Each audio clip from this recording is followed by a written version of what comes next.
At my father's funeral, a stranger showed up with a child who looked exactly like me, and that's when I realized my dad had a second family for 20 years. I need to tell this story because the weight of it is crushing me from the inside out. 3 months ago, I stood at my father's funeral, thinking I was mourning a man I knew everything about. Then she walked in with that kid, and my entire world crumbled like wet cardboard. But I'm getting ahead of myself. Let me start where it really began, the moment I decided to become exactly like the man I was burying. 6 years ago, I had everything. Sarah and I had been together since college, married for 3 years. We had Emma, our beautiful 4-year-old daughter who had my eyes and Sarah's smile. I worked at a marketing firm downtown, made good money, came home to a warm house and loving family. The American dream, right? Wrong. Because somewhere along the way, I started believing I deserved more. It started with Melissa from accounting. Just friendly conversations at first. She laughed at my jokes in a way that made me feel like I was 22 again, not 32 with a mortgage and a kindergartner's school fees. She'd touch my arm when she talked, lean in close to look at spreadsheets on my computer screen. Her perfume was different from Sarah's. New. Exciting. I told myself it was harmless. Just office flirtation. Everyone does it. It doesn't mean anything. The company conference in Denver changed everything. Sarah was home with Emma, who had the flu. Melissa and I ended up at the hotel bar after the last presentation. 1 drink became 3. Her hand on my knee became my hand in her hair. The elevator ride became a betrayal that would destroy everything I'd built. I wish I could say I felt guilty immediately. I wish I could say I confessed right away. But the truth is uglier than that. I felt alive. I felt wanted in a way that daily routine had worn away. So I didn't stop. For 4 months, I lived a double life. Business trips that weren't real. Late meetings that never happened. I became an expert at deception, just like someone else I knew. I downloaded apps to hide messages, created false email accounts, kept a separate credit card Sarah didn't know about. I became a stranger in my own home, kissing my daughter goodnight with lips that had betrayed her mother hours earlier. Sarah knew. Of course she knew. Women always know, don't they? She'd ask about my day with this look in her eyes, like she was giving me a chance to come clean. But I'd just smile and lie. I'd hold her at night and feel nothing but the hollow echo of what we used to be. The morning it all fell apart, my phone was on the kitchen counter while I was in the shower. Emma was watching cartoons. Sarah was making breakfast. And Melissa, who'd been drinking wine alone in her apartment, decided to send a message that couldn't be misunderstood. A photo that couldn't be explained away. I came downstairs to find Sarah holding my phone, her face completely blank. Emma was still watching TV, laughing at something animated and innocent. Sarah didn't scream. She didn't cry. She just looked at me like I was a stranger who'd broken into her house. Emma, she said, her voice steady as stone, go play in your room for a bit, okay? What followed was the systematic destruction of everything I'd built. Not in anger, but in cold, calculated precision. Sarah had already called a lawyer. She'd already found an apartment. She'd already told her parents. While I was sneaking around, thinking I was so clever, she was preparing for the inevitable. I kept hoping you'd stop, she said. I kept hoping you'd remember what we have. What Emma needs. But you're just like him, aren't you? I didn't understand what she meant then. I thought she was talking about some ex-boyfriend. I had no idea she was talking about my father. The divorce was swift and brutal. Sarah got primary custody. I got Emma every other weekend and Wednesday dinners. The house was sold. My reputation at work was destroyed when Melissa, guilty and drunk, told everyone at the office Christmas party. I had to transfer to a different branch, take a pay cut, move into a 1-bedroom apartment that smelled like the previous tenant's cats. But the worst part was Emma. My little girl, who used to run to the door when I came home, who used to beg for daddy stories at bedtime, now looked at me with confusion and hurt. She was only 4, but she knew something had broken. She knew daddy didn't live at home anymore. She knew mommy cried when she thought no one was looking. Why don't you live with us anymore? She asked during one of my weekends. Did I do something bad?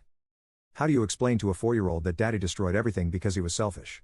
How do you tell her that the man she loves is actually the villain in this story? You don't. You just hold her and promise to do better, knowing that some things can't be fixed. Then, 6 months ago, my father died. Heart attack at his desk, working late as always. The man who taught me about honor, commitment, and family values.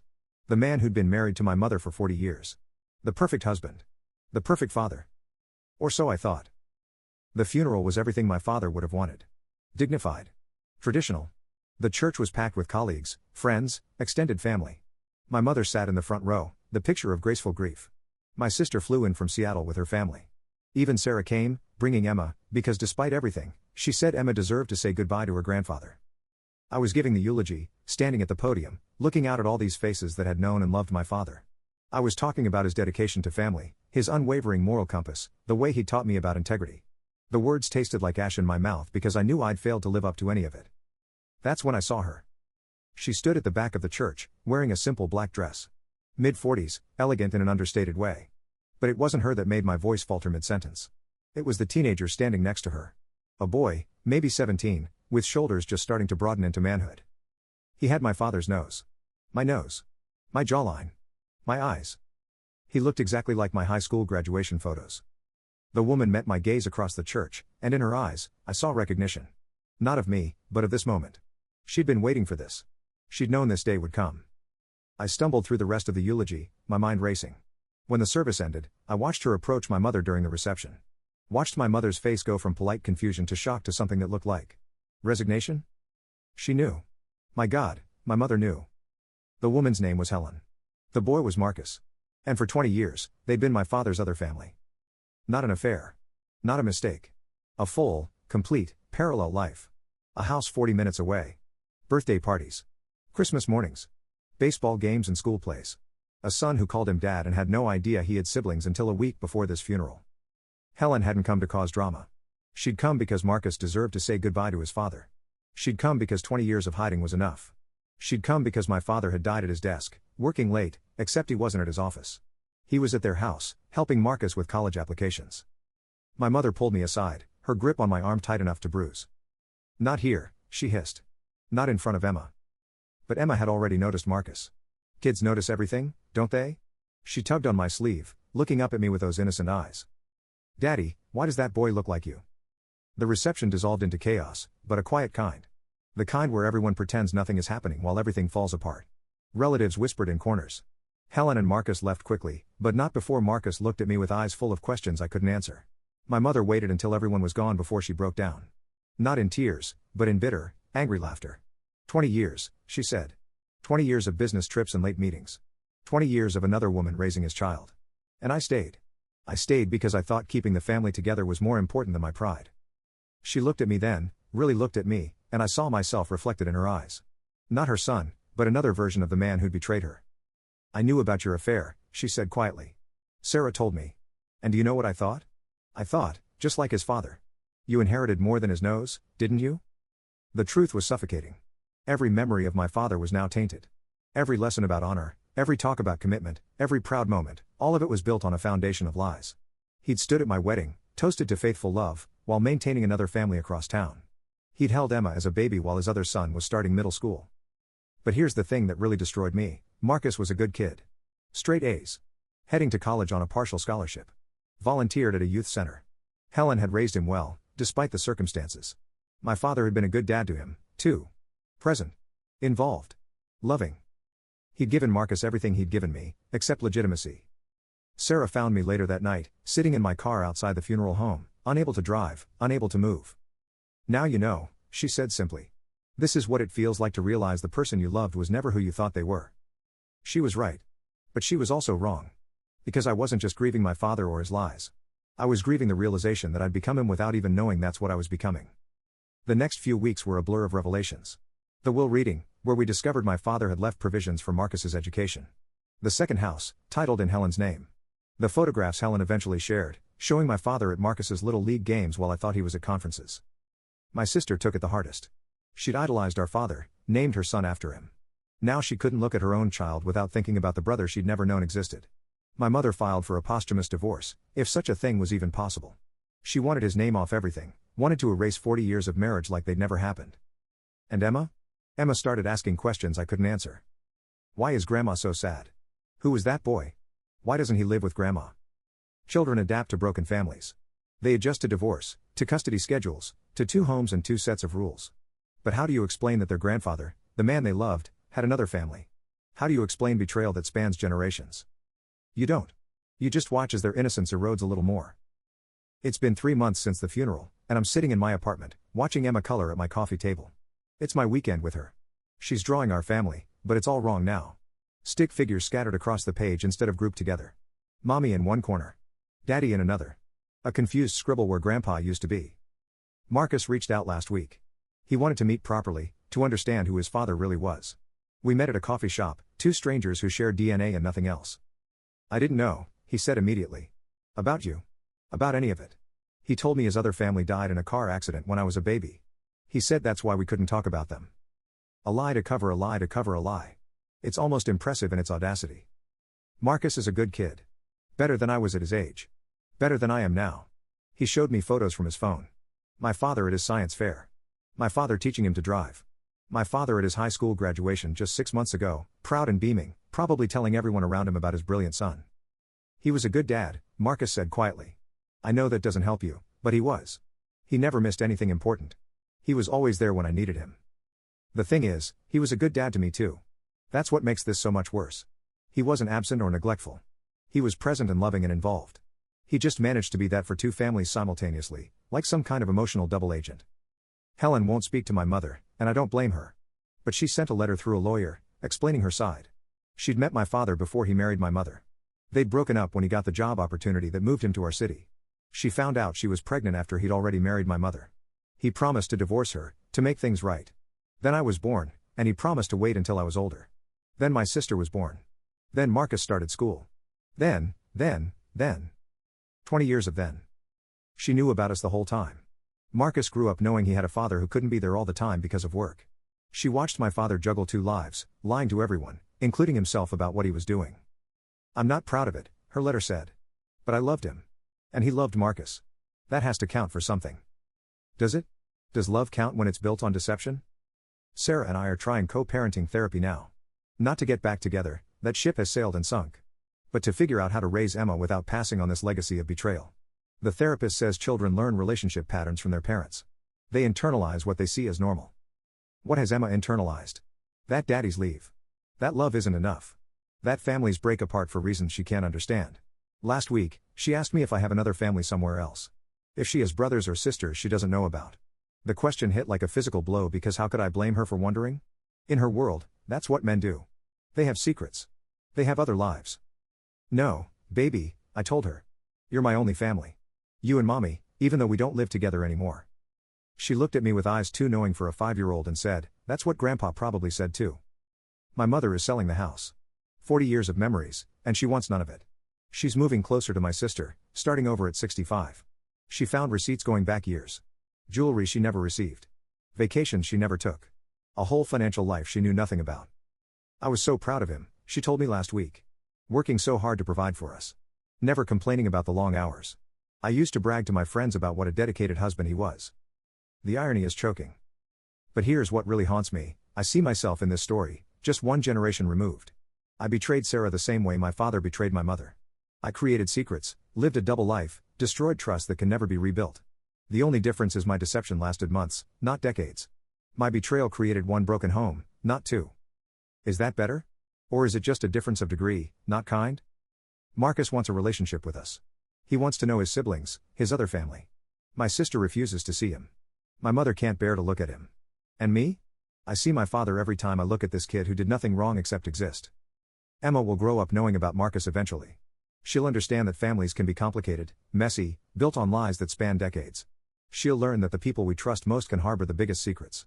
She'll know that love and betrayal can exist in the same person, in the same moment, in the same breath. That's my legacy to her. Not money or property or cherished heirlooms, but the knowledge that the people who are supposed to protect you can be the ones who hurt you most. The other day, I was picking Emma up from Sarah's, and I saw her with someone. A man I didn't recognize, helping her carry groceries. She was laughing. Really laughing, not the polite courtesy laugh she'd given me for the last year of our marriage. Emma ran to him, and he picked her up, swung her around. I wanted to be angry. I wanted to feel betrayed. But all I felt was empty. This is what I threw away. This is what I destroyed. Sarah deserves someone who won't betray her. Emma deserves a father figure who won't disappoint her. They deserve better than what the men in my family have offered. My father's funeral was 3 months ago, but in a way, I'm still there. Still standing at that podium, looking at Marcus, seeing the web of lies that created us both. Still watching my mother's face crumble as she realizes her life was a performance where she was the only one who didn't know it was acting.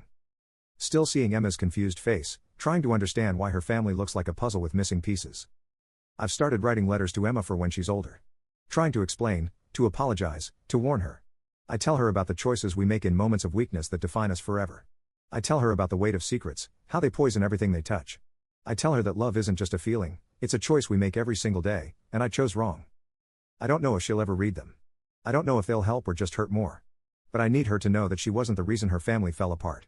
She was the only good thing in it. Tomorrow, I'm meeting with Marcus again. He wants to know about our father's childhood, his parents, the history he never learned. I'll tell him what I know, though I'm not sure any of it was real. Was our father the man who taught me to ride a bike, or the man who was teaching Marcus at the same time? Was he the man who read me bedtime stories, or the man who was rushing home to Helen?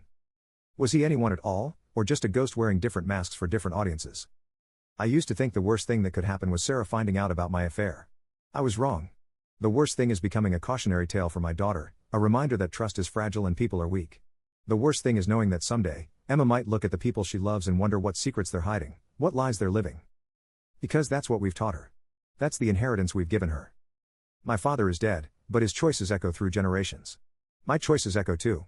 Every other weekend, I see their impact in Emma's careful distance, in the way she watches me like she's waiting for me to disappoint her again. And the brutal truth? She's right to watch. She's right to be careful. Because I'm my father's son in all the worst ways. Marcus sent me a text last night. A photo from his high school graduation. My father standing next to him, proud, wearing the same tie he wore to my college graduation. The same smile. The same lie. I miss him, Marcus wrote. Even knowing everything, I miss him. I understand. I miss him too. I miss the father I thought I had. I miss the husband I thought I was. I miss the family I destroyed trying to have more than I deserved. But mostly, I miss the daughter who used to trust me. The little girl who believed her daddy was a hero. The innocence I stole from her the moment I decided my desires mattered more than her security. Sarah is getting married next year. She told me last week, very matter of fact, because it affects our custody schedule. The man from the groceries. The one who makes her really laugh. The one Emma runs to. He's a good man, Sarah said. Actually good. Not performatively good. Not conditionally good. Just good. The distinction stings because I know exactly what she means. I congratulated her. What else could I do? I forfeited my right to opinions when I chose Melissa over my family.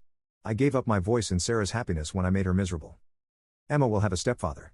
A man who might be more of a father to her than I ever was. A man who chose them instead of betraying them. A man who might help her unlearn the lessons I taught her about love and trust and family. I hope he does. I hope he's everything I wasn't. The last time I saw my father alive, he was leaving for a business trip. I know now he was going to Marcus's senior awards ceremony. He hugged me, told me he was proud of me, told me to take care of my family. Family is everything, he said. Never forget that. He was right. Family is everything. That's why betraying them costs you everything too.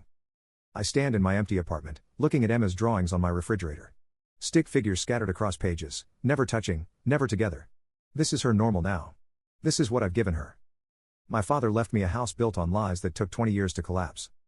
I left Emma ruins that fell apart in 4 months. I guess that makes me the more efficient destroyer.